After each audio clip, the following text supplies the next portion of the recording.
ओम नमो भगवते वासुदेवाय।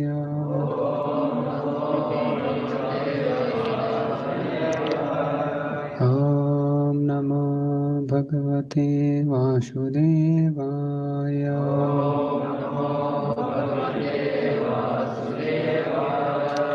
ओम नमो भगवते वासुदेवाय।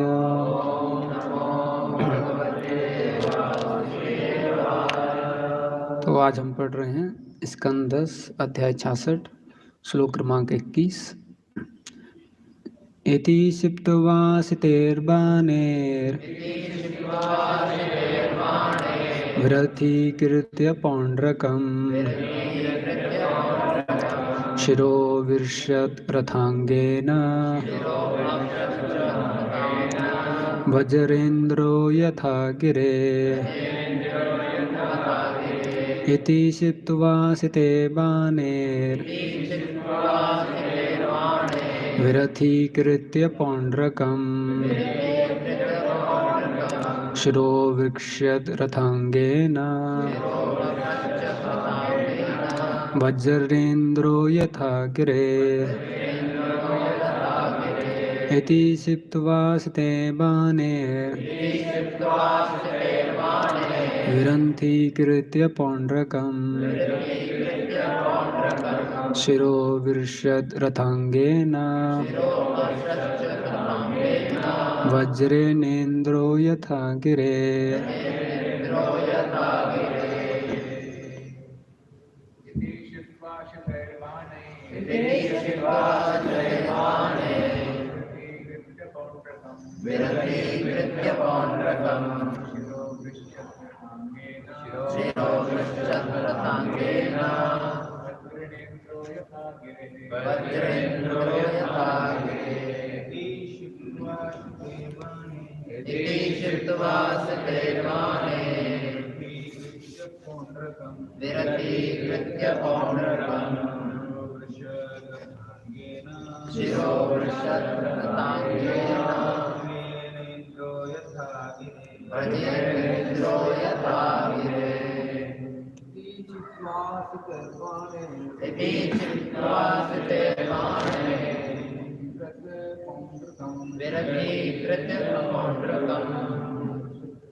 शब्दार्थ तथा अनुवाद। हिज डिवाइन ग्रेस ऐसी भक्ति वेदांत स्वामी शिला प्रभुपाद के शिष्यों द्वारा शिला प्रभुपाद की जय।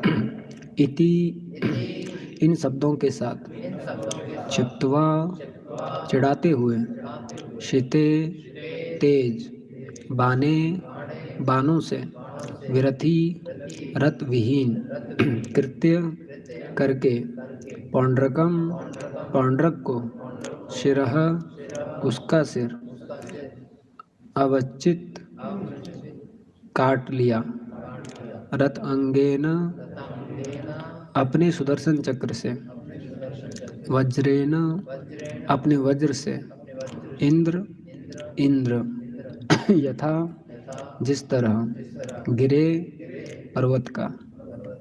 अनुवाद। पौंड्रक को इस तरह चिढ़ाकर भगवान कृष्ण ने अपने तेज बाणों से उसका रथ विनष्ट कर दिया। फिर भगवान ने अपने सुदर्शन चक्र से उसका सिर उसी तरह काट दिया जिस तरह इंद्र अपने वज्र से पर्वत की चोटी को काट गिराता है। इसमें तात्पर्य नहीं है, तो आगे के श्लोक भी हम पढ़ते हैं। तथा काशीपते काय चिर उरक्त्या पत्र भी नया पातयेत काशीपुर्यां पद्मकोशाम इवानिलः।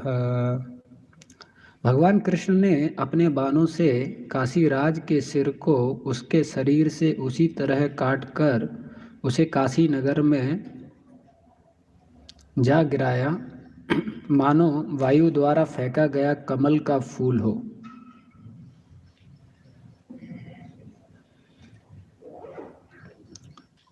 श्रील विश्वनाथ चक्रवर्ती ठाकुर ने बतलाया है कि कृष्ण ने काशीराज के सिर को शहर में क्यों फेंका। काशीराज ने युद्ध में जाते समय नागरिकों को वचन दिया था, हे काशीवासियों, आज मैं शत्रु का सिर काटकर नगर में लाऊंगा, इसमें तनिक भी संदेह नहीं मानो। राजा की पापी रानियों ने भी अपनी दासियों से डींग मारते कहा था, आज हमारे स्वामी द्वारका के प्रभु का सिर अवश्य लाएंगे। इसलिए भगवान ने काशी निवासियों को चकित करने के लिए राजा का सिर नगर में फेंक दिया। ओम अज्ञानतिमिरन्धस्य ज्ञानाञ्जनशलाकया चक्षुरुन्मीलितं येन तस्मै श्रीगुरवे नमः। श्रीचैतन्यमनोभीष्टं स्थापितं येन भूतले स्वयं रूपं कदा मह्यं ददाति स्वपदान्तिकं। वन्देऽहं श्रीगुरु श्रीयुतापदकमलं श्रीगुरुवैष्णवांश श्रीरूपं साग्रजातां सहगना रघुनाथान्वितं तं सजीवं सावधूतं सावधूतं परिजनसहितं कृष्णचैतन्यदेवं श्रीराधा कृष्णपादान् सहगना ललिता श्रीविशाखान्वितांश नमो विष्णुपादाय कृष्णपृष्ठाय भूतले श्रीमते भक्तिवेदांत स्वामिनिते नामिने। नमस्ते सरस्वती देवे गौरवाणी प्रचारिणे निर्विशेष शून्यवादी पाश्चात्यदेशतारिणे। नमो महावदन्याय कृष्ण प्रेम प्रदायते कृष्णाय कृष्ण चैतन्य नामने गौरतुसे नमः। हे कृष्णा करुणा सिंधु दीनबंधु गोपेश गोपिका कांत राधा कांत नमस्तुते। तप्त कांचने गौरांगी श्री राधे वृंदावनेश्वरी वृषभानुसुते देवी प्रणमामि हरिप्रिये। वाञ्छाकल्पतरुभ्यश्च कृपा सिन्धुभ्येव च पतितानां पावनेभ्यो वैष्णवेभ्यो नमो नमः। जय श्री कृष्ण चैतन्य प्रभु नित्यानंद श्री अद्वैत गदाधर श्रीवासादि गौर भक्तवृंद। हरे कृष्णा कृष्णा कृष्णा हरे हरे हरे राम राम राम हरे हरे। हरे कृष्ण। तो हम सभी भक्तों का आशीर्वाद चाहेंगे जिससे कि आज के श्लोकों पर चर्चा कर सकें अपने शुद्धिकरण के लिए और भगवान की प्रसन्नता और गुणगान के लिए। तो आज का ये जो अध्याय चल रहा है, पौंड्रक जो वासुदेव के रूप में अपने आप को बता रहे थे, और यहाँ पर अभी कृष्ण भगवान अपनी सारी सेना लेके पौंड्रक से युद्ध करने के लिए यहाँ पर आ चुके हैं। और भगवान पौंड्रक को जितनी भी उनकी सेना होती है, पौंड्रक का जो रथ होता है, पौंड्रक के जो अंग होते हैं, उन सब का विनाश कर देते हैं, उनको काट देते हैं। और उसके बाद भगवान जो हैं उसका जो सिर है वो बाण पे लगा के उस सिर को वायु मार्ग से काशी में पहुंचा देते हैं। और यहाँ पर विश्वनाथ चक्रवर्ती जी ठाकुर बता रहे हैं कि भगवान ने ऐसा क्यों किया, क्योंकि जब काशीराज युद्ध के लिए आया था तब उसने सभी नागरिकों को बोला था कि आज मैं उस द्वारकाधीश का सिर लेके आऊँगा। और उसने अपनी रानियों को भी बताया था कि आज मैं उसका सिर लेके आऊँगा। और रानियाँ भी बहुत ज़्यादा गर्व में थी कि आज हमारे जो स्वामी हैं द्वारका के प्रभु का सिर जरूर लेके आएंगे। तो फिर काशीराज ने का जब सिर ऊपर से हवा के मार्ग से आ रहा था तो सबने देखा और सबने सोचा ये शायद जो द्वारका के प्रभु हैं उनका सिर है। लेकिन जब सिर लैंड हुआ तब उन्होंने देखा कि अरे ये तो हमारे काशीराज का सिर है। तो सब एकदम विचलित हो गए, ये क्या हो गया काशीराज को। तो हम देखते हैं कि हमेशा जीव में एक उन्माद रहता है, एक अहंकार रहता है कि कैसे मैं सर्वश्रेष्ठ व्यक्ति बन जाऊं और कैसे मैं सबसे ऊपर व्यक्ति बन जाऊं। और ये उन्माद जब परम सीमा पर चढ़ जाता है तो ये भी सोचने लग जाता है कि मैं भगवान से भी ऊपर पहुंच चुका हूं, भगवान से भी सर्वश्रेष्ठ हो चुका हूं। उसी तरीके से जो काशीराज है वो भी ये सोचने लगे थे कि मैं जो भगवान कृष्ण हैं उनसे भी ज़्यादा शक्तिशाली हूँ और मैं असली में भगवान हूँ। लेकिन जब भगवान को पता चलता है कि इस प्रकार से जीव अहंकार में है और जब भगवान से ही वो तुलना कर रहा है और भगवान को ही चैलेंज कर रहे हैं, तो फिर भगवान उनके साथ आदान प्रदान करते हैं। इसी प्रकार से हम देखते हैं जब एक बहुत बड़ा जहाज बनाया गया था, तो उसका नाम रखा था टाइटैनिक, और साइंटिस्ट इतना ज़्यादा उन्माद में हो गए थे क्योंकि उन्होंने कोई विशेष जहाज बनाया था। तो उन्माद में उसका टैगलाइन क्या रख दिया उन्होंने, a ship which God can not sink. ऐसा जहाज बनाया हम लोगों ने कि वो भगवान भी नहीं डुबा सकता है उसको, क्योंकि वो दिखाना चाहते थे कि हमने कुछ विशेष किया है और इतना विशेष किया है कि भगवान भी अभी कुछ नहीं कर सकते। और पूरी जगह एडवर्टाइजमेंट हो गया था। फिर गवर्नमेंट के कुछ नियम होते हैं कि जब पानी में आप जहाज़ लेके जाते हैं तो कुछ सेफ्टी बोट्स भी रहने चाहिए, कुछ छोटे छोटे जो बचाव के लिए बोट रहने चाहिए। तो उन्होंने बताया अरे ये जहाज़ ये तो डूबेगा ही नहीं, इसमें बोट की क्या ज़रूरत है। तो फिर सरकार के जो लोग हैं उन्होंने बताया कि नहीं, ये हमारा नियम है कि कुछ सेफ्टी बोट आपके लिए ले जाना ज़रूरी है। तो उनका जो जितना बड़ा जहाज़ था उसके अनुसार उनको करीबन 50 सेफ्टी बोट लेके जाना था। उन्होंने बोला इतने सेफ्टी बोट हम नहीं लेके जाएंगे। ये बनाया ही क्यों हम लोगों ने फिर, ये नॉर्मल जहाज़ नहीं है, ये बहुत विशेष जहाज़ है, इसमें कोई सेफ्टी बोट की ज़रूरत नहीं है। A ship which even God can not sink. तो उन्होंने बोला ठीक है, आप इतना वो कर रहे हैं तो सिर्फ 5 डाल दीजिए, 5 सेफ्टी बोट रख दीजिए, बाकी हम लोग चलते हैं।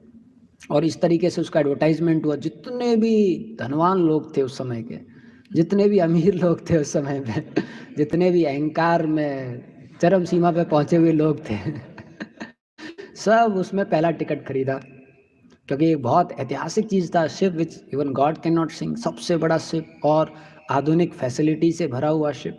तो सब लोग अपने पूरे परिवार के साथ, किसी को भी छोड़ के नहीं आए, वो पूरे परिवार के साथ उस शिप में बैठे और वो शिप चालू हो गया, चलने लगा। और पहले ही वॉयज में, पहले ही उसकी जो जर्नी थी, पहली बार में जब वो चल रहा था तो बीच में आइसबर्ग आ गया। शायद ड्राइवर भी बेचारा सुस्त चला रहा होगा कि कोई डुबा नहीं पाएगा इसको तो उसने भी ध्यान नहीं दिया होगा कि आगे आइसबर्ग आ गया है तो वो भी बेचारा सो गया होगा और वो उसमें टकरा जाता है और बहुत विचलित है। वो सामने से टकराता है लेकिन बीच में से टूट जाता है, पता नहीं भगवान ने कैसे किया उसको तो सामने से टकराता है, बीच में से टूट जाता है और मुड़ के गिरने लग जाता है। और फिर हाहाकार मच जाता है। फिर सबको याद आता है वो सेफ्टी बोट कहाँ चले गए 5 सेफ्टी बोट और इतने सारे लोग। तो जो टाइटैनिक का पूरा डॉक्यूमेंट्री जो हम सुनते हैं, वो 5 सेफ्टी बोट में जो लोग जिंदा बच के आ गए थे वो लोग बताते हैं कि ऐसा ऐसा ये शिप था और ऐसे ऐसे हुआ। तो हम देखते हैं कि जब भी कोई व्यक्ति को बहुत ज़्यादा अहंकार हो जाता है तो भगवान के इंतज़ार करते हैं जब तक बैलून पूरा फूल ना जाए, जब तक ये अहंकार पूरा चरम सीमा पे ना पहुंच जाए, तब तक भगवान इंतज़ार करते हैं और भगवान उसको मौका देते हैं जिससे कि वो और ज़्यादा अपना अहंकार बढ़ा सके। उसको आदान प्रदान करते हैं उसका अहंकार बढ़ाने के लिए। लेकिन जब वो पूरा चरम सीमा पे पहुंच जाता है फिर भगवान स्वयं आते हैं या कुछ अरेंजमेंट करते हैं और उस पूरे अहंकार को विनाश कर देते हैं। तो हम देखते हैं कि हर जो डेमोनिक टेंडेंसी वाले व्यक्ति हैं उनकी ज़िंदगी में इस प्रकार का चीज़ होता है। वैसे हम देखते हैं हिरण्यकशिपु जो थे इतने प्रतापी थे, जहाँ भी जाते थे लोगों को हरा देते थे, पूरा राज्य अपने अंदर में कर लेते थे। देवलोक में गए, वहाँ सारे देवताओं को हरा दिया, सारे देवता लोगों को उन्होंने अपने यहाँ पर किचन में नौकरी दे दिया। कोई सब्जी काट रहा था, नारद मुनि खुद बताते मैं खुद उनकी किचन में सेवा करता था, मेरे को भी नहीं छोड़ा था सब लोग उनकी किचन में सेवा करते थे और सब ऑटोमेट कर दिया था। वो ऊपर देखते थे तो सूरज उसके अनुसार समझना पड़ता था सूरज को कि राजा का क्या मूड है, तो उसके अनुसार जो तापमान है वो कम ज़्यादा होता था। इस तरीके से पूरा नियंत्रण में ले लिया था और अपने आप को इतना बुद्धिमान समझते थे। ब्रह्मा जी के पास में गए और ब्रह्मा जी से पूछा कि आप मेरे को अजय बना दीजिए, अमर बना दीजिए। तो ब्रह्मा जी बोले वो तो मैं भी नहीं हूँ। तो बोले ठीक है इतने सारे वो वर मांगते हैं कि मैं दिन में ना मरूं, रात में ना मरूं, बाहर ना मरूं, अंदर ना मरूं, जीव से ना मरूं, मृत से ना मरूं, जानवर से ना मरूं, इंसान से ना मरूं, ऊपर ना मरूं, नीचे ना मरूं, बाहर ना मरूं, अंदर ना मरूं, सुबह ना मरूं, शाम को ना मरूं अब ब्रह्मा जी भी बेचारे सब लिख दिए, ठीक है भैया। फिर भगवान को देती, भगवान आप देख लो भी। और भगवान भी बहुत स्पेशल लॉर्ड है।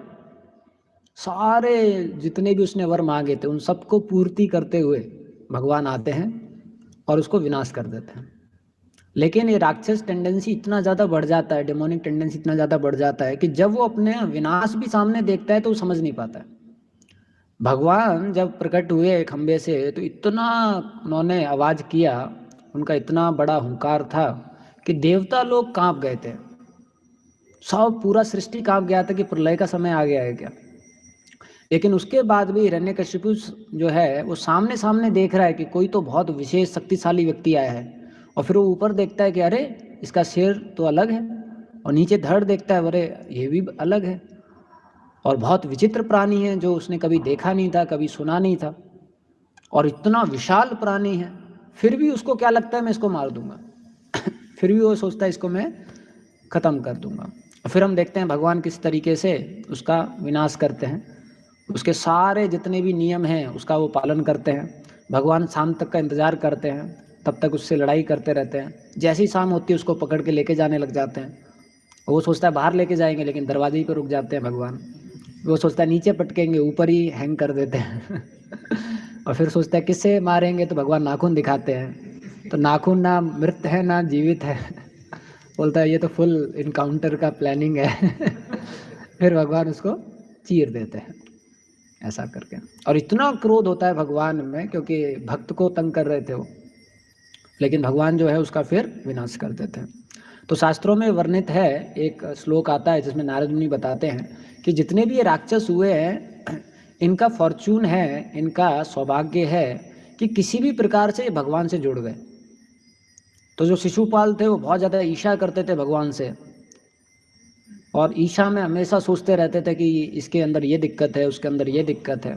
जो कंस है वो भगवान से बहुत ज़्यादा डरता था, क्योंकि वो समझता था कि जो भगवान है वो मेरा काल है। लेकिन ये गुणों के कारण वो हमेशा भगवान का चिंतन करते रहते थे। तो जो कंस है वो इतना ज़्यादा कृष्णमय हो गया था, उसकी जब दो पत्नी आती थी आपती प्राप्ति, तो उनको देख के बोलता था कृष्ण बलराम आ रहे हैं। जब उसको पानी मिलता था पीने के लिए, उसमें उसको कृष्ण का फोटो दिखाई देता था। इतना ज़्यादा कृष्णमय हो गया था। रात में सोता था, बीच में उठ जाता था, कृष्ण आ गए, इस तरीके से। तो नारद मुनि बताते हैं इन लोगों का जो एब्जॉर्प्शन है उतना तो हम जैसे लोगों का भी नहीं है, क्योंकि आप देखोगे जो नेगेटिव क्वालिटीज़ हैं उसमें इंटेंसिटी ज़्यादा होता है। जैसे किसी भक्त को आप प्रेम करते हो, उसको उतना याद नहीं करोगे जितना जिस भक्त को आप द्वेष करते हो उसको याद करोगे। तो नारद मुनि बता रहे हैं इन सारे राक्षसों का ये सौभाग्य है कि अगर इनमें ईर्ष्या हुआ तो भगवान के लिए हुआ, इनमें क्रोध हुआ भगवान के लिए हुआ, डर हुआ तो भगवान के लिए हुआ। अब कोई ये सोच सकता है कि ठीक है तो हम लोग भी इस प्रकार से कोशिश करते हैं। तो इसमें ऐसा बताते हैं आचार्यगण, अगर आपका ईर्ष्या द्वेष उस इंटेंसिटी का नहीं हुआ कि भगवान को खुद आना पड़े, तो आपको नरक में सफ़र करना पड़ेगा। तो अगर डीमन बनना है तो फिर उस उच्च कोटि का डीमन बनना पड़ेगा, जिससे कि भगवान स्वयं ऐसा सोचे अब मुझे ही आना पड़ेगा। अगर भगवान स्वयं नहीं आते हैं तो फिर हमको नरक में जाना पड़ेगा। तो इसलिए शास्त्र बताते हैं कि हमको अनफेवरेबल वे में डिवोशन सर्विस नहीं करना चाहिए, क्योंकि वो भगवान को प्रसन्नता नहीं देता है। वो तो भगवान की अनुकंपा है, कृपा है कि भगवान उन पर भी कृपा देते हैं। और ये प्रकार के जो लोग होते हैं वो गोलोक वृंदावन में नहीं जाते हैं, वो वैकुंठ में जाते हैं ज़्यादा से ज़्यादा, क्योंकि भगवान के प्रति उनका उतना प्रेम प्रकट नहीं हो पाता है, क्योंकि वो अनफेवरेबल वे में डिवोशन सर्विस करते हैं। लेकिन अगर कोई भक्त या कोई व्यक्ति भगवान के भक्तों से जुड़ता है, और भगवान के भक्तों से जुड़ता है, और हो सकता है उसमें कुछ कमी हो सकता है उसमें कुछ दोष हो, लेकिन फिर भी वो भक्तों से जुड़ा रहता है, तो भगवान उसको कृष्ण प्रेम दे देता है। तो ऐसा बताया जाता है शास्त्रों में कि अगर भगवान को हम अप्रोच करते हैं तो हो सकता है भगवान हमारे को कृष्ण प्रेम दें या हमारे को भगवान के धाम में लेके जाए। लेकिन अगर हम भगवान के भक्तों से जुड़े हुए हैं तो जरूर भगवान हमारे को भगवान के धाम में लेके जाएंगे। और ऐसे बहुत सारी लीलाएं आती हैं जिसमें जब भगवान रिजेक्ट करते हैं तो डिवोटी एक्सेप्ट कर लेते हैं। अगर भगवान किसी व्यक्ति को नकार देते हैं तो भक्त जो है उसको स्वीकार कर लेता है, और फिर भगवान उसको कृपा दे देते हैं। लेकिन अगर किसी को भक्त रिजेक्ट कर देता है तो फिर उसको कोई स्वीकार नहीं करता। तो हम देखते हैं शास्त्रों में से बहुत सारे उदाहरण हैं कि किस प्रकार से जब हम भक्तों के साथ में जुड़ते हैं, भले हमारे दोष हों, भले हमारी कमियां हों, फिर भी हमारा उद्धार हो जाता है। तो यही जब कृष्ण भगवान और बलराम भगवान कलयुग में चैतन्य महाप्रभु नित्यानंद प्रभु के रूप में आते हैं, तभी ये लोग भक्त के रूप में हैं, चैतन्य महाप्रभु नित्यानंद प्रभु के रूप में। इसलिए आप देखोगे इनका जो कृपा है वो और ज़्यादा है। तो नित्यानंद प्रभु के ज़िंदगी में भी इस प्रकार का एक लीला आता है जिसमें कुछ चोर होते हैं जो नित्यानंद प्रभु के साथ में चोरी करना चाहते थे। तो नित्यानंद प्रभु जो हैं उनका बहुत विशेष चरित्र है, उनको अवधूत भी बोला जाता था। थे सन्यासी पहले शुरू में, और डंडा नहीं रखते थे, और जो कपड़े हैं बहुत रंगीन कपड़े पहनते थे, और बहुत सारे ऑर्नामेंट्स रहते थे, बहुत सारे ज्वेल रहते थे। तो एक बार एक ब्राह्मण का पुत्र था जो बहुत बड़ा चोर था, उस जैसा चोर और कोई था नहीं नवद्वीप में। और उसने एक बार देखा नित्यानंद प्रभु को इतने सारे अलंकृत आभूषण, तो उसके मन में विचार आया कि अरे हम लोग इतने सारी जगह जाके चोरी करते हैं, एक ही जगह इतना सब कुछ है। तो वो अपने दोस्तों के पास में जाता है और दोस्तों से बताता है कि अरे हम लोग इधर उधर जाके इतनी सारी जगह चोरी करते हैं, लेकिन सारा खजाना तो एक ही जगह पर है। अगर हम यहाँ पर जाके चोरी कर लेंगे तो हमारा पूरा जिंदगी धन्य हो जाएगा। और ये जो अवधूत है, इसके जो आभूषण हैं वो सोने के हैं, वो हीरे हैं, इस तरीके से बहुत वैल्यूएबल हैं। और वो उसको चोरी करना भी बहुत आसान है। वो हिरण्य पंडित के घर पे रहता है, अकेला है, कभी भी हम रात में जाएंगे और सारा आभूषण चोरी कर लेंगे। तो सारे जितने भी चोर होते हैं वो पूरा प्लान बना लेते हैं, खुश हो जाते हैं कि ये बहुत अच्छा प्लान है। और उसके बाद वो उनके जो तलवार होती हैं उसको सब लेके रात में चलते हैं और उस घर के पास में आते हैं। और जब घर के पास में आते हैं तो नित्यानंद प्रभु जो होते हैं वो अपने भक्तों के साथ में प्रसाद खा रहे होते हैं और जितने भी भक्त हैं वो भगवान का नाम जप कर रहे होते हैं। और जो भगवान के भक्त हैं, नित्यानंद प्रभु के जो भक्त हैं, वो इतना ज़्यादा एक्सटेसी में थे कि वो कीर्तन कर रहे थे और शेर की तरह दहाड़ रहे थे, शेर की तरह चिल्ला रहे थे और अपने हाथ ऐसे ऐसे बजा रहे थे और जोर जोर से पागल की तरह हंस रहे थे। तो जो सिपाही गया वो बोला अरे ये लोग तो अभी रात में सोए नहीं और सब बहुत ज़्यादा ही अवेक है। तो जाके वापस आता है और अवधूत इसको जो चोरों का लीडर है, डेकॉइट का, उसको बताता है। तो बोलता है आप चिंता मत करो, अभी इनको खाना खाने दो, उसके थोड़े समय के बाद में ये लोग सो जाएंगे और उसके बाद हम जाएंगे और लूट लेंगे। और उसके बाद वो प्लानिंग करने लगे। एक बोला कि मैं ना उसके जो कंगन हैं वो लूँगा, हाथों के कंगन। एक बोलने लगा जो उसका माला है ना मैं वो लूँगा। एक बोलने लगा जो उसका ईयरिंग है ना मैं वो लूँगा। तो सब प्लानिंग करने लगे क्या क्या लेंगे उसका। ऐसा प्लानिंग ही कर रहे थे, तब तक जो निद्रा देवी हैं उन्होंने अपनी आँखें इनकी तरफ लगा दी। जब निद्रा देवी ने अपनी आंखें इनकी तरफ लगाई तो क्या हो गया, ये लोग सो गए। अब ये लोग इतना गहरी नींद में सो गए कि रात खत्म हो गया, दिन हो गया, फिर भी सो रहे। उसके बाद जो गायें थी और जो कौए थे ये सब चलने लगे, कौए आवाज़ निकालने लग गए। तो ये जो चोर हैं ये खड़े हुए और जैसे ही खड़े हुए देखा अरे सूरज उग गया है, रात पूरा चला गया है। फिर तलवार इनके हाथ में ही था, तलवार लेके सोए थे, तो चुपचाप तलवार वगैरह छुपाया, कोई देख ना ले। उसके बाद जल्दी से भाग के गंगा नदी में गए स्नान करने के लिए और वहाँ से गए गंगा नदी में स्नान करने के लिए। फिर वापस आए तो एक दूसरे को वो आलोचना करने लगे कि तुम पहले सो गए थे, तुम पहले सो गए थे, तुम्हारी वजह से सब सो गए थे, तुमको बोला था खड़े रहने के लिए, तुम सो रहे हो। उसके बाद जो थे एक दूसरे को बोलने लगे। तो फिर जो डिकॉइट का लीडर है वो बोलने लगा कि अरे ऐसा क्यों हुआ, क्योंकि हम लोगों ने चंडी जो है उनका पूजा अच्छी तरीके से नहीं किया। अगर हम चंडी देवी का पूजा अच्छी तरीके से करेंगे तो जो हमारा कार्य है उसमें सफलता प्राप्त होगी। बिना आशीर्वाद के कार्य नहीं होते हैं। तो आशीर्वाद लेने के लिए वो चंडी का बहुत अच्छी तरीके से पूजा किया, उनको दारू चढ़ाया, उनको मांस चढ़ाया, इस तरीके से बहुत धूमधाम से पूजा हुआ। उसके बाद अगले दिन वापस वो अपने हथियार और औजार लेके और नीले कपड़े पहन के वापस चले गए। अब जब गए इस बार तो हर कोई सो रखा था, और जो इन लोगों ने क्या किया, जो उनका घर था जिसमें नित्यानंद प्रभु थे उसको घेर लिया। और जैसे ही वो पास में पहुंचे तो देखा, अरे बहुत सारे सोल्जर्स उस घर को गार्ड कर रहे हैं, बहुत सारे सैनिक उस घर का बचाव कर रहे हैं। और ये सैनिक बहुत शक्तिशाली थे, बहुत सुंदर थे, और इनका शरीर बहुत बड़ा था। और ऐसा लगता था कि एक एक सैनिक जो है वो अकेले ही 100-100 लोगों को मार सकता है। तो ये लोग बहुत विचलित हो गए कि ये लोग कहाँ से आ गए अभी। तो ये सोचने लगे कि इतने सारे लोग इसकी रक्षा करने के लिए कैसे आ गए और ये कहाँ से आए हैं। तो ये लोग आपस में चर्चा करने लगे। तो एक ने बोला कि मुझे लगता है ये अवधूत को पता चल गया है, इसलिए कहीं से तो ये सिक्योरिटी हायर करके लाया और सब बाउंसर से। तो फिर एक ने बोला नहीं नहीं नहीं, ऐसा नहीं है, ऐसा लगता है ये अवधूत बहुत प्रसिद्ध आदमी है और इसको मिलने के लिए बहुत बड़े बड़े लोग आते हैं। तो हो सकता है किसी कंपनी का, किसी राज्य का कोई मिलिट्री कमांडर आया है और वो अपने साथ उसकी सेना लेके आया है और वो सेना इसको रखाव कर रही है। फिर उन्होंने सोचा कि तो अभी तो समय सही नहीं है और आज तो हम कुछ कर नहीं पाएंगे, ये लोग तो बहुत ज़्यादा शक्तिशाली हैं, इसलिए हम लोग इंतज़ार करते हैं, 10 दिन तक हम चोरी नहीं करेंगे, 10 दिन के बाद वापस आएंगे तब हम लूटेंगे। तो उसके बाद वो चले जाते हैं और फिर 10 दिन के बाद वो वापस आते हैं। और जब 10 दिन के बाद वापस आते हैं तो इस पर्टिकुलर रात में इतना अंधकार होता है कि कोई किसी को देख नहीं पा रहा था, पूरी जगह अंधकार होता है। और ये लोग आ जाते हैं चोरी करने के लिए, लूटने के लिए। और जैसे ही वो घर के पास में पहुंचते हैं ये लोग अपने आप अंधे हो जाते हैं और ये कुछ भी देख नहीं पा रहे थे।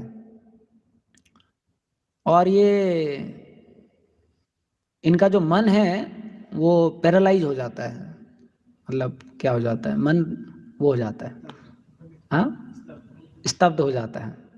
उसके बाद अंधे हो गए हैं, मन इनका पागल हो गया है, तो बेचारे इधर उधर देखने लगते हैं, भागने लगते हैं। तो कुछ लोग हैं वो गिर जाते हैं, गंदी जगह में गिर जाते हैं, वहाँ पर इनको लीच खाने लग जाती है और बाकी लोग खाने लग जाते हैं। उसके बाद ये उस जगह पर गिर जाते हैं जहाँ पर प्रसाद को फेंका जाता था और वहाँ पर स्कॉर्पियन खाने लग जाते हैं, बिच्छू खाने लग जाते हैं, इनको बेचारे तड़पने लग जाते हैं।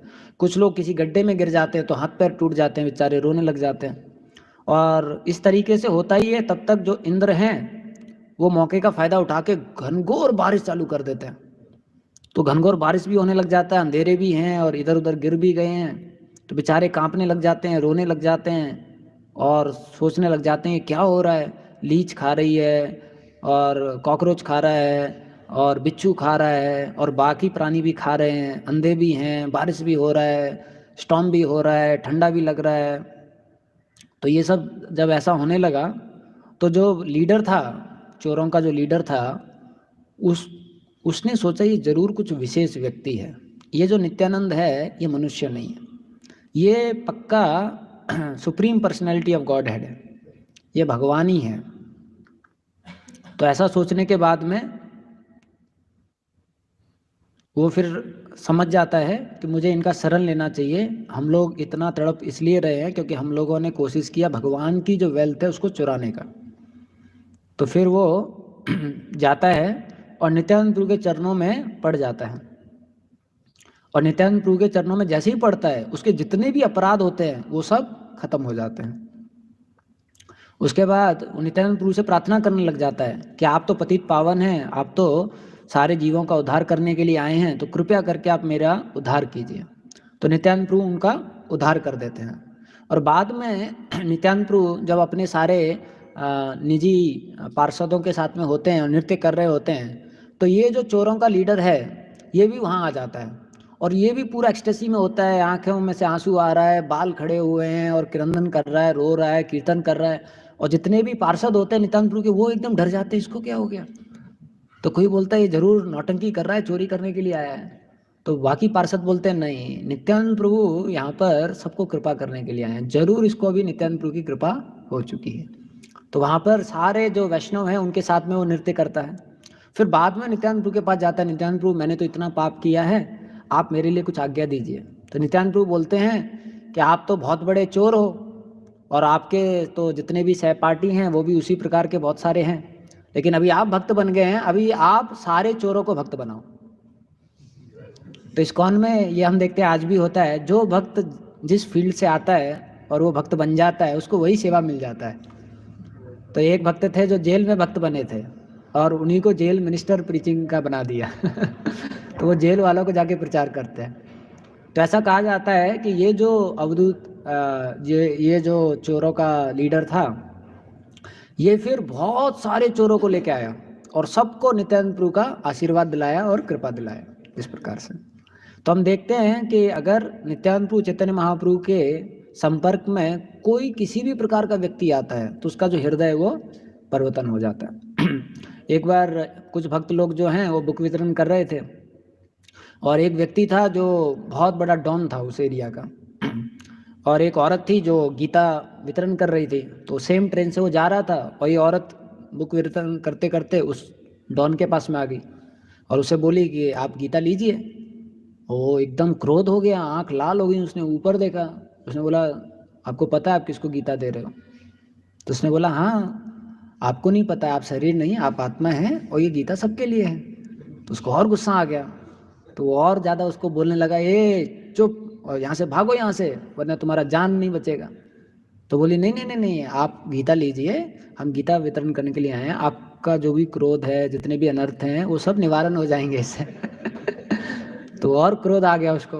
तो उसने क्या किया, उस औरत को लिया और गेट से फेंक दिया, ट्रेन चलती ट्रेन में, और जो गीता लिया उसको फाड़ फूड़ के ऐसे फेंक दिया, आई है गीता सिखाने के लिए मेरे को, ऐसा बोला फिर ट्रेन चलने लग गया, घर पे पहुंचा और वो गीता जो फट गई थी उसको जाते वक्त लेके चला गया कि अपनी पत्नी को दिखाऊंगा मैंने क्या हाल किया गीता को। तो जाता है वहां पर घर पे, अब जैसे ही घर पे जाता है, भगवान का अरेंजमेंट होता है, उसकी पत्नी भाग जाती है और घर पे जाता है तो पत्नी नहीं है, पत्नी भाग गई है और फिर घर पे रहने लग जाता है। कुछ दिनों के बाद उसके घर में चोरी हो जाती है, तो जितना भी बहुमूल्य सामान था वो चोरी हो जाता है। कुछ दिनों के बाद उसको बीमारी हो जाती है, तो बेचारा बहुत विचलित होता है, क्या हो गया, पत्नी चली गई, घर का सामान चला गया, अभी शरीर भी जा रहा है। तो जब ऐसा वो बहुत ज़्यादा पस्त अवस्था में होता है तो उसको वो गीता दिखाई देती है जो फटी हुई गीता थी। तो उस गीता को लेता है, पढ़ने लग जाता है, तो उसको बहुत ज़्यादा आध्यात्मिक ज्ञान मिल जाता है। तो फिर वो धीरे धीरे करके भक्तों के संपर्क में आता है और भक्तों के संपर्क में आता है, उसके बाद फिर उसको माला जप करने लग जाता है, अच्छा भक्त बन जाता है। फिर मायापुर में एक बार यात्रा होती है तो उसमें सभी भक्त आते हैं, ये भी आता है और ये पंच तत्वों के सामने ऐसे करके प्रार्थना कर रहा होता है कि मैं क्या था और आपने मेरे को क्या बना दिया।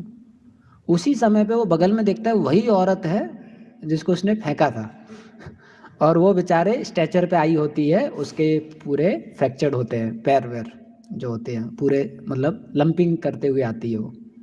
तो पंचतत्व पे ऐसे प्रार्थना ही कर रहा होता है, फिर देखता है तो ये तो पहचान लेता है और वो औरत नहीं पहचान पाती है इसको, क्योंकि अभी भक्त बन गया, पूरा सेविंग था और तिलक था। तो औरत के पास जाता है, बोले आपने मेरे को पहचाना? तो औरत बोलती नहीं। फिर उसने उनके पैरों की तरफ देखा उसने बोला मैं वही हूँ जिसने आपका ये हाल किया है औरत बिल्कुल एकदम सरप्राइज हो जाती है, अरे आप वही हो? बोले हाँ मैं वही हूँ। तो बोले आप ऐसे भक्त कैसे बन गए? फिर वो पूरी कहानी बताता है। तो हम देखते हैं प्रभुपाद जी की संस्था में भी नित्यानंद प्रभु की कृपा है, चैतन्य महाप्रभु की कृपा है, वो अभी भी मिल रही है, चाहे किसी भी प्रकार के लोग हों। एक बार एक भक्त था, वो एक भक्त को प्रचार कर रहा था और वो भक्त को प्रचार करने के बाद वो थोड़ा जप करने लग गया। तो प्रभुपाद जी आए वहाँ पर, तो उसने सोचा प्रभुपाद जी से दीक्षा दिला देता हूँ, और प्रभुपाद जी को उसका बैकग्राउंड नहीं बताया। तो भक्त आ गया प्रभुपाद जी के सामने दीक्षा देने के लिए, तो प्रभुपाद जी को बताने लगा नियम क्या क्या पालन करूँगा। और जैसे ही प्रभुपाद जी उसकी तरफ देखे, प्रभुपाद जी ने उनको बोला no more killing of animals now. तो जो भक्त उनको प्रचार कर रहा था वो बहुत सरप्राइज हो गया कि प्रभुपाद जी को पता कैसे चल गया। तो फिर बाद में भक्तों ने पूछा प्रभुपाद जी आपने उसको ऐसा क्यों बोला? तो प्रभुपाद जी बोले वो बूचर है, वो बूचर है और बाद में भक्त बनाया है, मेरे को इन्होंने बताया नहीं लेकिन मेरे को पता चल गया तो हम देखते हैं जैसे नित्यानंद प्रभु ने भी चोरों को भक्त बनाया, तो प्रभुपाद जी ने भी चोरों को भक्त बनाया। नित्यानंद प्रभु ने जो कसाई हैं उनको भक्त बनाया, तो प्रभुपाद जी ने भी उनको भक्त बनाया, इस प्रकार से। तो ये संस्था का बहुत ब्यूटी है कि कोई भक्त कैसे भी, कोई व्यक्ति कैसे भी करके जुड़ जाता है तो उस पर भगवान की कृपा हो जाती है। ये एक बहुत बड़ा सौभाग्य है। भगवान के साथ जुड़ने में थोड़ा सा कष्ट है, क्योंकि अगर भगवान के साथ अपराध हो जाता है तो उसका फल बहुत जल्दी मिल जाता है और बहुत बड़ा मिलता है। लेकिन जब हम भक्तों के साथ में रहते हैं और हमें कुछ कमी भी हो, लेकिन भक्तों के साथ में रहते हैं तो कैसे भी करके कृपा मिल ही जाता है। ये भक्तों के साथ रहने का बहुत बड़ा सौभाग्य है। वैसे ही एक और लीला आता है चैतन्य चरितामृत में, बहुत सुंदर लीला है।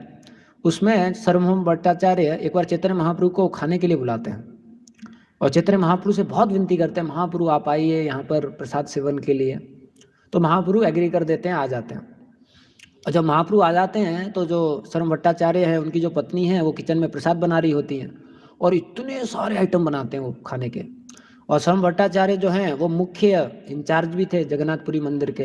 तो जगन्नाथपुरी का जो मंदिर है वहाँ का भी सारा महाप्रसाद लेके आ जाते हैं और चैतन्य महाप्रभु के लिए आसन बनाते हैं और इतना सारा प्रसाद रख देते हैं। तो महाप्रभु वहाँ बैठते हैं, महाप्रभु बोलते हैं इतना सारा मैं कैसे खाऊंगा। तो फिर सर्वभौम भट्टाचार्य बोलते हैं, महाप्रभु आप मुझसे मत बोलिए ऐसे, आप वही जगन्नाथ हैं जो 52 बार भोग लगता है उसको खाते हैं, आप वही भगवान हैं जो हर घर में हैं और हर घर में जो भोग लगता है वो खाते हैं। आप मुझसे ऐसा मत बताइए, आप तो आराम से खा सकते हैं, ये तो बहुत कम है क्योंकि हम लोगों में क्षमता कम है, हम तो ज़्यादा नहीं दे पा रहे हैं आपको, हम तो इतना ही दे पा रहे हैं। तो फिर लॉर्ड मुस्कुराते हैं कि अभी तो खाना पड़ेगा तो फिर भगवान जो है वो खाना चालू ही करते हैं। तब तक अमोघ जो रहता है वो नेफ्यू दामाद होता है, तो वो आ जाता है। और सर्वभौम भट्टाचार्य जो है वो प्रसाद में सर्विंग कर रहे होते हैं, उनकी पत्नी अंदर कुकिंग कर रही होती है, गरम गरम प्रसाद लेके आ रहे होते हैं। तो जब वो अंदर जाते हैं प्रसाद लाने के लिए, तब तक अमोघ बाहर आ जाता है और अमोघ बाहर आता है और बोलता है, हाँ किस प्रकार के सन्यासी हो, इतना ज्यादा खाते हो, हद हो गया, नाम खराब कर दिया है, क्या हो तुम लोग। और ऐसा बोलता ही है, तब तक सर्वभौम भट्टाचार्य आ रहे होते हैं, वो सुन लेते हैं और वो इतना गुस्सा आ जाता है, डंडा लेते हैं, भागने लग जाते हैं अमोघ, और अमोघ भी भागने लग जाता है। फिर चेतन में बोलते छोड़ दीजिए, वो सही तो बोल रहा है, मैं आपको मना कर रहा था, हम सन्यासी हैं, हम इतना ज़्यादा नहीं खा पाएंगे, अभी आप छोड़ दीजिए उसको, जो हुआ उसको रहने दीजिए। फिर सर्वभौम भट्टाचार्य जो है वो महाप्रभु से बहुत ज़्यादा माफ़ी मांगते हैं कि महाप्रभु मेरी वजह से आपका इतना अपराध हो गया, मैंने आपको प्रसाद के लिए बुलाया और मैं अच्छी तरीके से सत्कार नहीं कर पाया, आपके प्रति अपराध हो गया। तो महाप्रभु बोलते हैं नहीं, इसमें आपका कोई अपराध नहीं है, वो सही बोल रहा है, मुझे नहीं खाना चाहिए, मैं सन्यासी हूँ। तो महाप्रभु तो हमेशा कोई ऐसे बोलता था तो उसको बहुत विनम्रता पूर्वक लेते थे और सर्वभौम भट्टाचार्य उनको बहुत गुस्सा आ जाता है। लेकिन तो महाप्रभु प्रसाद खा के वहाँ से चल देते हैं और सर्वभौम भट्टाचार्य सोचते हैं कि अभी मैं इसको मार दूंगा, अभी बहुत हो गया, इसने भगवान का इतना बड़ा अपराध किया है, मैं इसको मार दूंगा। वो अपनी पत्नी से पूछते हैं, पत्नी बोलती है बिल्कुल मार दो। अपनी बेटी से पूछते हैं, वो बोले जरूर मार दो, इसने भगवान का अपराध किया है। फिर सर्वभौम भट्टाचार्य बोलते हैं लेकिन मैं किसी और जीव को कैसे मार सकता हूँ, मैं तो कोई कंट्रोलर हूँ नहीं, मैं तो उसका प्रोपराइटर हूँ नहीं, मैं उसको कैसे मार सकता हूँ, लेकिन मैं अपने आप को तो मार सकता हूँ। तो फिर वो फास्ट करने लग जाते हैं कि मैं अभी खाऊंगा ही नहीं, मैं मर जाऊंगा, भगवान का इतना बड़ा अपराध हो गया मेरे घर में। उनकी पत्नी बोलती है मैं भी नहीं खाऊंगी, मैं भी मर जाऊंगी। तो दोनों ऐसे फास्ट करने लग जाते हैं। और ये अमोघ क्योंकि डायरेक्ट भगवान का अपराध कर दिया था तो इसको बीमारी हो जाती है, लेप्रेसी हो जाता है इसको। और ये भी बेचारा सब पूरा शरीर इसका ठंडा पड़ जाता है, शरीर हिलने लग जाता है, बेड पे पड़ जाता है। तो हम देखते हैं कि जब इस प्रकार से ये हो जाता है और चैतन्य महाप्रभु जगन्नाथपुरी मंदिर में दर्शन के लिए आए होते हैं, तो वहाँ गोपीनाथ आचार्य आते हैं। तो महाप्रभु पूछते हैं गोपीनाथ आचार्य से कि सब ठीक है ना, सर्वभौम भट्टाचार्य और उनका परिवार। तो वो बोलते हैं कि महाप्रभु आपको नहीं पता है, वो लोग तो इतना दुखी हैं कि वो लोग तो बेचारा पूरा व्रत कर रहे हैं, फास्टिंग कर रहे हैं, मरना चाहते हैं क्योंकि आपके प्रति इतना बड़ा अपराध हो गया। तो महाप्रभु सोचते हैं ऐसा क्यों कर रहे हो, इस अमोघ की वजह से मेरे शुद्ध भक्त इतना ज़्यादा दुखी है, सब दुखों का कारण ये अमोघ है, मैं इसको कृष्ण प्रेम दे दूंगा। तो महाप्रभु वहाँ से चलते हैं और अमोघ बेचारा लेटा होता है बेड पे, हिल रहा होता है, ठंडा लग रहा होता है उसको। तो महाप्रभु आते हैं अमोघ के पास में और बोलते हैं अमोघ तुम ब्राह्मण हो, तुम्हारा हृदय में तो विष्णु का वास होना चाहिए, ये ईशा का वास कैसे हो गया। वैसे देख रहा होता है।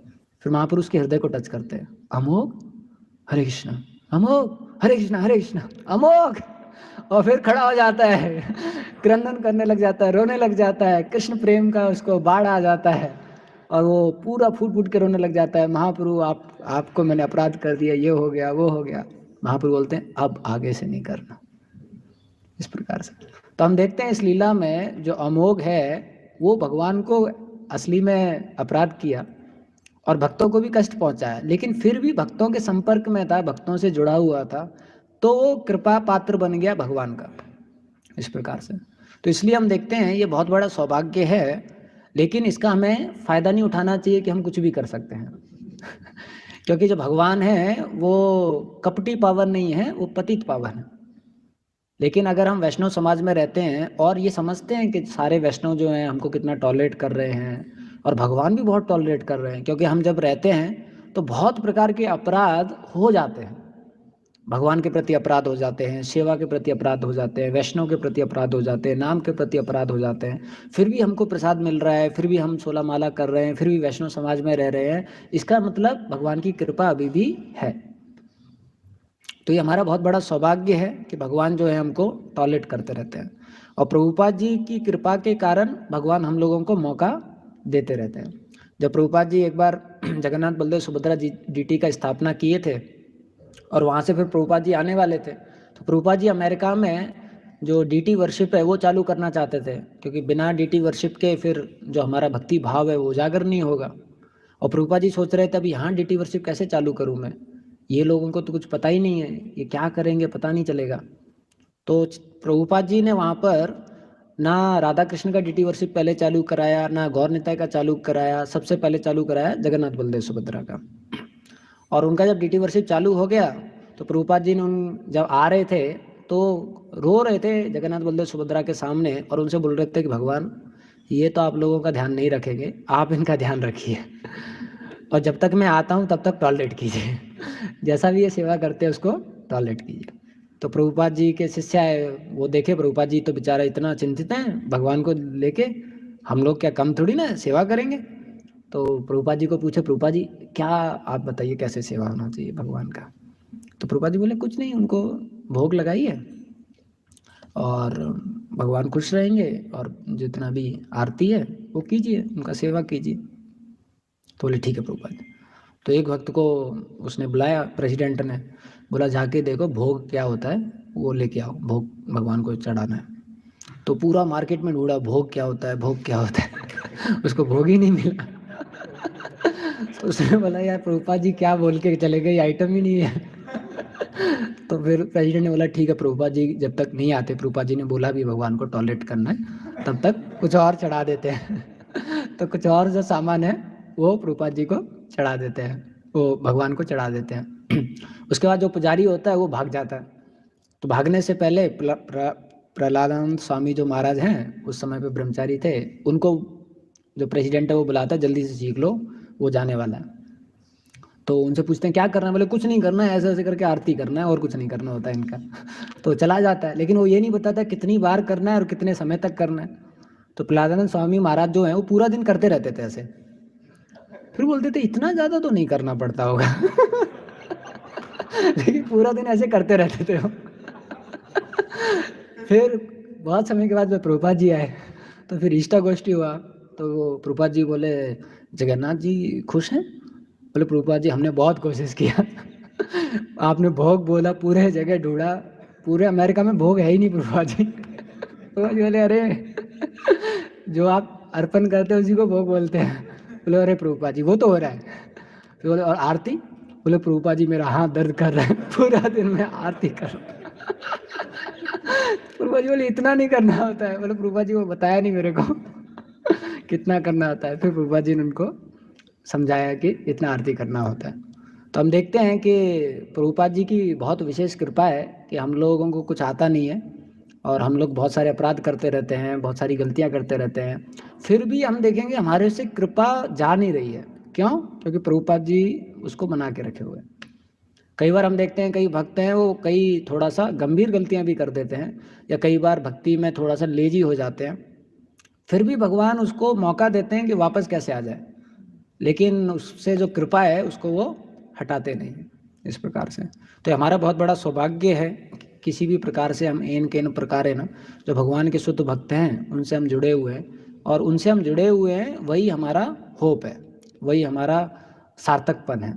और भगवान इतने कृपालु हैं कि भगवान कुछ भी भौतिक नहीं चाहते हैं। अगर कोई भक्त आता है भगवान के पास में और कुछ भी अर्पण करता है, उससे भगवान खुश हो जाते हैं।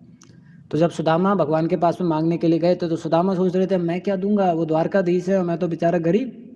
उसकी पत्नी बोलती है लेकिन खाली हाथ नहीं जाना चाहिए, कुछ तो लेके जाना चाहिए भगवान के, आप भगवान के मंदिर में आए हैं, कुछ लेके आना चाहिए, खाली हाथ नहीं आना चाहिए। तो फिर जो पत्नी है वो बोलती है ऐसा करते हैं, ये जो चिप्ड राइस है यानी पोहा ना, ये जो पोहा है इसको आप लेके जाइए। तो उसी पोहा को वो गर्म करके दे देती है। और ये सोचते हैं सुदामा जी, अरे ये भगवान जो हैं वो तो 56 भोग खाने वाले हैं और इतना अच्छा व्यंजन खाने वाले हैं, और मैं छोटा सा भोग लेके जा रहा हूँ, तो उसको छुपा लेते हैं शर्म के मारे। फिर भी हम देखते हैं भगवान कैसे वो खा लेते हैं। तो एक भक्त थे, एक नए व्यक्ति थे, उन्होंने जब ये लीला सुना तो उनको बहुत अच्छा लगा कि अरे भगवान को कुछ भी नहीं चाहिए, जो भी प्रेम से अर्पण करते हैं भगवान तो थोड़ा सा पोहा लेके भी खुश हो जाते हैं।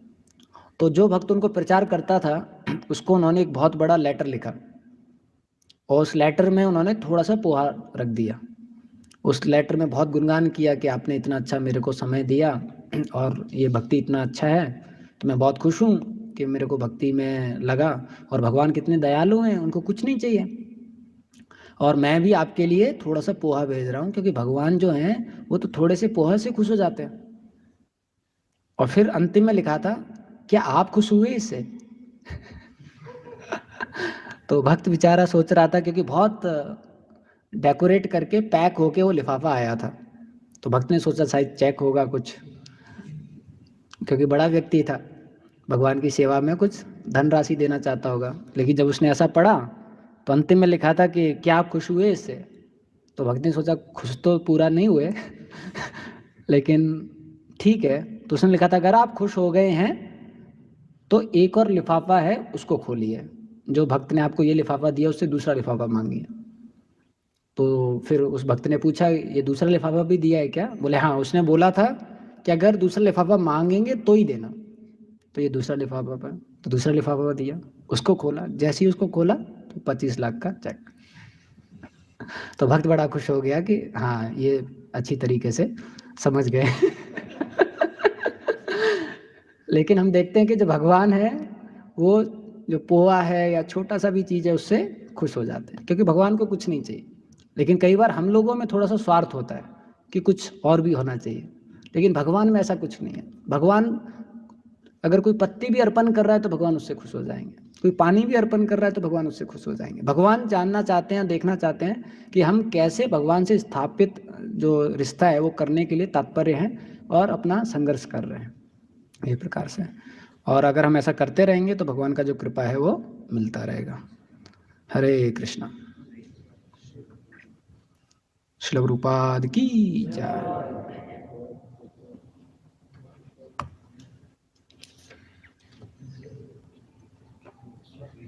किसी का कोई सवाल या टिप्पणी?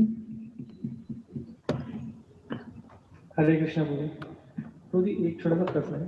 जैसे प्रभुपाद जी ने जो मतलब मना किया था कि हाँ you know more killing of animals, तो प्रभुपाद जी ने वहाँ मना कर दिया। बट देखते हैं कि नाउ डेज मतलब बहुत सारा बेरोजगारी है लोगों के पास में, लोगों को मतलब इवन मतलब सम डिवोटीज मतलब वो क्या करते हैं ऐसे जॉब करते हैं, जैसे आईटीसी कंपनी, टोबैको कंपनी और एक वाइन कंपनी, वहाँ पे जॉब करते हैं। So is this right for them? हाँ, कल आप थे क्या यहाँ पर कथा में?